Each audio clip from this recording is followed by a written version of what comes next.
Nosso quadro Check-up no rádio, recebendo agora o médico amigo dos animais, Dr. Robson Góes, médico veterinário. Seja bem-vindo aqui ao nosso Panorama 95. Dr. Robson, bom dia. Bom dia, Marcos. Bom dia, Alexandre. Bom dia, ouvintes. Prazer estar aqui mais uma vez. Amanhã, certamente, nós teremos muitas ceias natalinas, né? Quais são os riscos da ceia de Natal para os cães e gatos?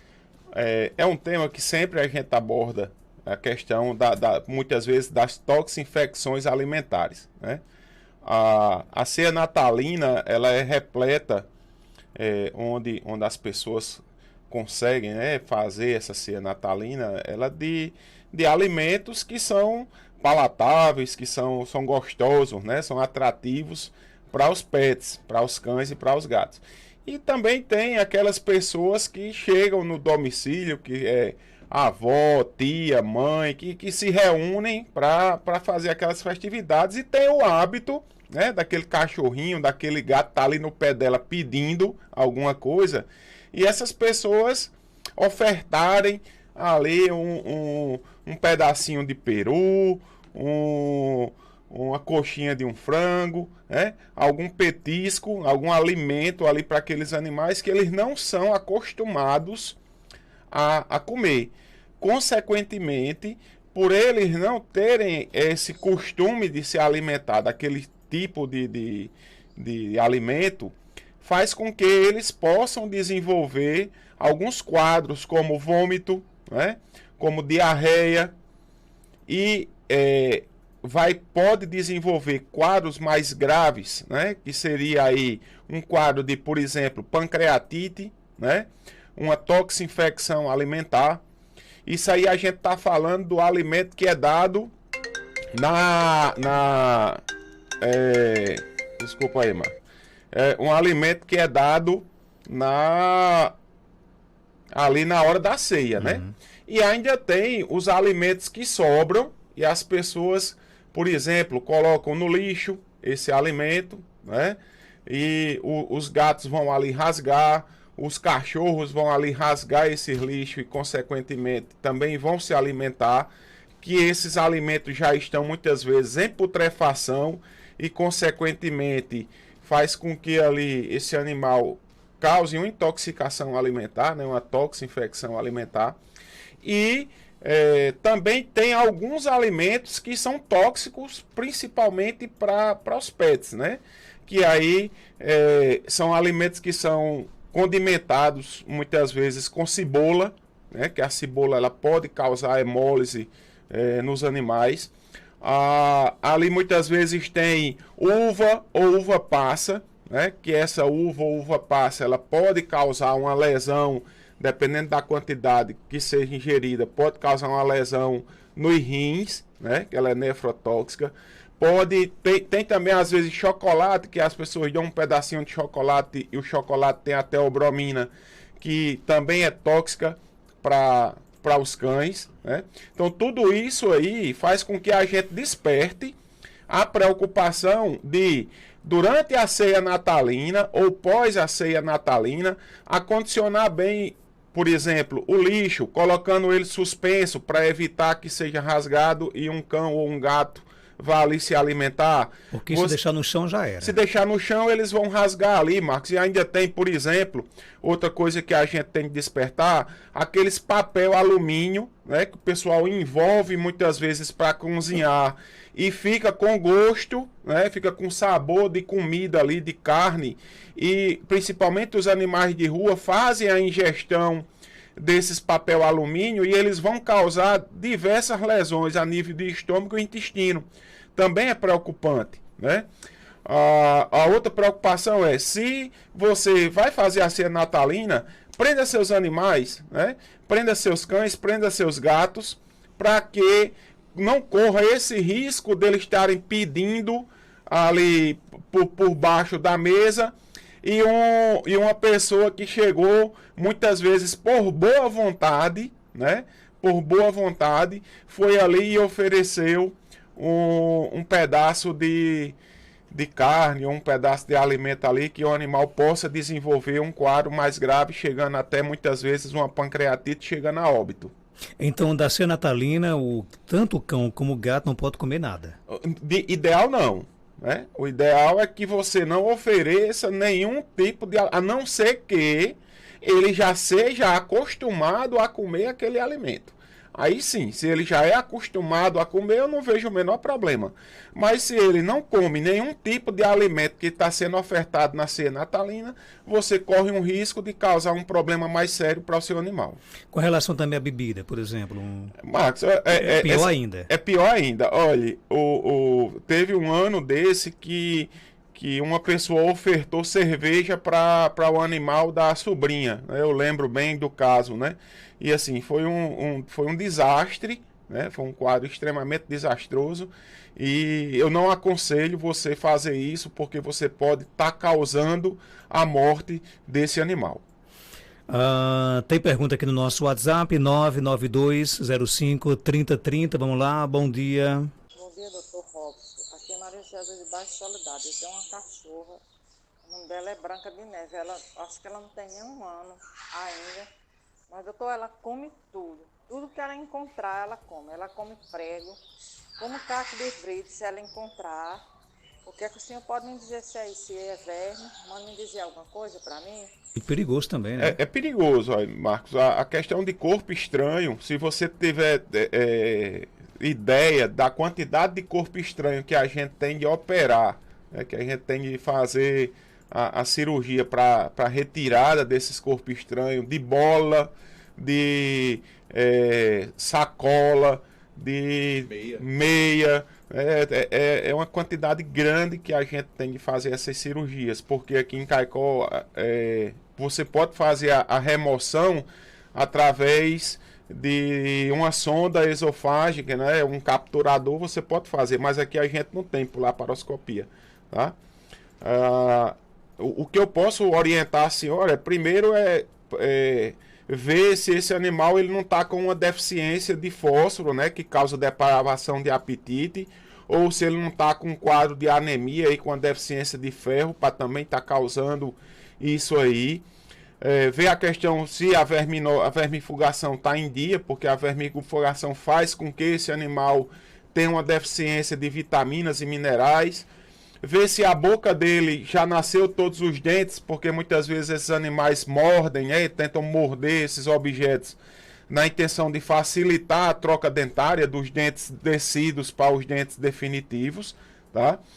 E fazer uma avaliação geral nesse paciente. Se persistir isso, aí provavelmente é uma questão de hábito, e esses hábitos a senhora vai ter de se acostumar em não deixar nenhum objeto exposto para que não cause aí um acidente nele. Mas a possibilidade maior é que seja correlacionada a alguma deficiência, né? E também pela questão da idade, que animais jovens têm sim essa questão de tentar o que vem pela frente e tá mordendo e comendo. A ouvinte pergunta, doutor Robson, bolacha recheada de chocolate faz mal para cachorro? Com certeza, né? Aí a pergunta ela é importante, Marcos, justamente pela questão da toxicidade, né, que existe no chocolate. A teobromina ela é muito tóxica, podendo causar até quadros de encefalite e óbito, né? Além de vômito, de tontura, de vários quadros que ela pode apresentar, pancreatite, né? Vários quadros. Mas quanto mais amargo o chocolate for, mais tóxico o chocolate é. Então isso aí, bolacha de chocolate, recheio de bolacha de chocolate, chocolate, um pequeno pedacinho, a toxicidade ela é por quilo de peso. Então muitas vezes um pedacinho pequenininho, vou dar só esse pedacinho. Mas muitas vezes o cão é um cão pequenininho, né, e que já é suficiente para causar toxicidade nesse animal. Como você acabou de dizer aqui, às vezes, até na boa vontade, sem um conhecimento, a gente está tomando café, está almoçando e dá um pedaço de carne, dá um pedaço de bolo para o animal sem saber que está causando risco. Isso, né? Assim, se o animal já é acostumado, é o que eu gosto de dizer. Olha, eu não sou contra, o pessoal diz, não, é porque muitas vezes os veterinários, eles querem estimular o consumo de ração. Eu não sou contra alimento caseiro. Tá? Que fique bem claro, eu não sou contra alimento para o animal, não sou contra. Porém, o que a gente tem de entender tem animais que só comem ração. Se você der algo de diferente, por exemplo, um pedacinho de queijo, um pedacinho de salsicha, um pedacinho de linguiça, um pedacinho de peito de frango, isso aí vai causar um desarranjo, vou falar até no popular, Marcos, um desarranjo estomacal tão grande que pode causar a morte do animal por uma pancreatite, né? Então isso aí é o que a gente observa no dia a dia da clínica, e a nossa preocupação justamente isso, é trazer a informação para os ouvintes para evitar que não cause, né, um problema mais sério nos seus animais que querem tão bem. O nosso ouvinte colocou, olha, meu gatinho não fica pedindo. A gente almoça, janta na mesa e ele não vai nem perto, só gosta da ração dele. Ele foi educado assim? Provavelmente sim, né? Provavelmente esses animais que não pedem, né? Esses animais que já sabem o horário deles se alimentar, esses animais que já gostam daquele tipo de alimento, eles não ficam pedindo. Por quê? Porque as pessoas educaram ele, adestraram ele para isso aí. Então, na hora que você tiver esse comportamento, né, de estar ofertando alimento, e Marcos, interessante, por mais que você eduque, muitas vezes tem um que chega e deseduca. Quando tem criança em casa, a criança está comendo, gosta de dar, quando tem idoso, né? Quando tem pessoas que, vou dar só um pedacinho que não vai ofender, isso aí muitas só vezes um pedacinho, né? Só esse pedacinho é que causa o problema. O ouvinte pergunta aqui, meu bebê de 2 anos adora ter contato com meu cachorro, tem algum risco? Olha, o risco existe se o seu animal tiver alguma zoonose, né? Se o seu animal tiver alguma doença que possa passar para o ser humano. Existiria o risco nessa possibilidade. Porém, hoje, Marcos, as pessoas, os médicos humanos, os estudos mostram que as crianças que têm contato com animais, né, o sistema imunológico dela é bem mais avançado, né, bem mais desenvolvido do que as crianças que não entram em contato com nada. Então é a mesma coisa, a criança que brinca em terra, né, que tem contato com outras crianças, né, que tem contato com animais, que vive a vida sem uma super proteção, elas tanto vão ser mais desenvolvidas psicologicamente, como também vão ser mais desenvolvidas imunologicamente, né? O sistema imunológico vai estar mais desafiado e, consequentemente, mais protegido. Por isso que a minha imunidade é fraca, porque eu fui muito mimado quando era criança. Eu brincava em terra quente, foi a topada. Todo mundo sabe o que é topada aqui, de arrancar a cabeça de dedo. A gente olhava para um lado, olhava para o outro, pegava um punhado de terra e botava em cima para estancar o sangue. Eram as brincadeiras de antigamente, quando o camarada caía, e aí por diante. Então eu fui criado, graças a Deus, eu fui criado levando topada em paralelepípedo e andando de pé descalço. Na minha época, eu não sou muito velho não, mas na minha época, poucas as ruas de Caicó eram calçadas. Daí você imagina. Quando chovia lá em Jardim, minha mãe dizia, meu menino, cuidado com o bafo de chuva. Bafo de chuva. Tá explicado, né? Então a criança que tem contato com o animal vai ser mais forte, né? Com certeza. Tem mais perguntas aqui chegando, vamos lá, bom dia. Bom dia, doutor Robson. Eu tenho um cachorrinho, ele fez 2 anos agora, no dia 20. Ele não quer comer outra comida, ele só quer comer leite. É ruim para ele só querer comer leite. Assim, se a gente botar uma carne, ele come, mas a comida preferida dele é o leite. E aí, doutor Robson? Alguns animais têm intolerância à lactose, tá? Nem todos vão ter. Então, se ele se alimenta de leite e ele não tem problemas principalmente com diarreias, aí eu não vejo problema, Marcos, nisso. Agora, o leite, ele não é a única fonte de alimento para um animal que já passou da idade de amamentação, tá? O leite, a gente quando orienta o leite materno, né, que é o leite da mãe ali, principalmente ao ele nascer, que é o colostro, o colostro deve ser o filhote, deve mamar o colostro até no máximo as 12 primeiras horas de vida, para que ele possa adquirir ali o que nós chamamos de imunidade passiva, né, que são as defesas que a mãe passa para o animal através do colostro. E depois disso aí, o leite materno é importante, por um determinado período de vida, e esse animal tende a aprender a comer outros alimentos.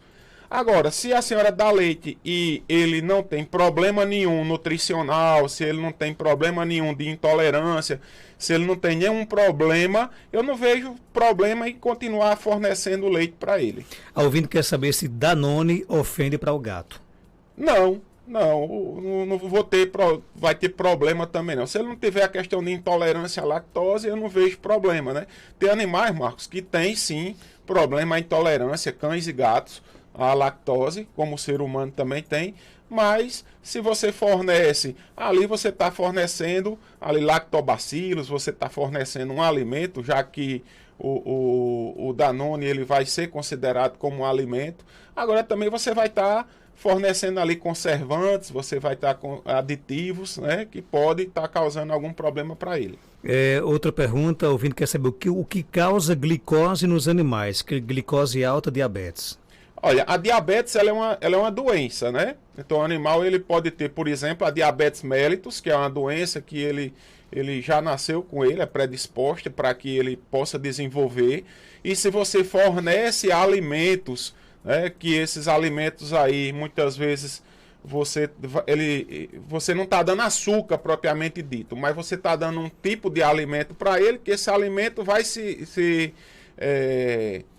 quebrar e se transformar em açúcar, né, em glicose, e aí você já tem um animal predisposto, muitas vezes um pré-diabético, por exemplo, e você dá um certo tipo de alimento, e esse alimento vai fazer com que a glicose dele aumente, fazendo com que ele fique diabético. Marcos, só para que as pessoas entendam, a diabetes, os sintomas mais clássicos de diabetes é poliúria, polifagia, polidipsia e perda de peso.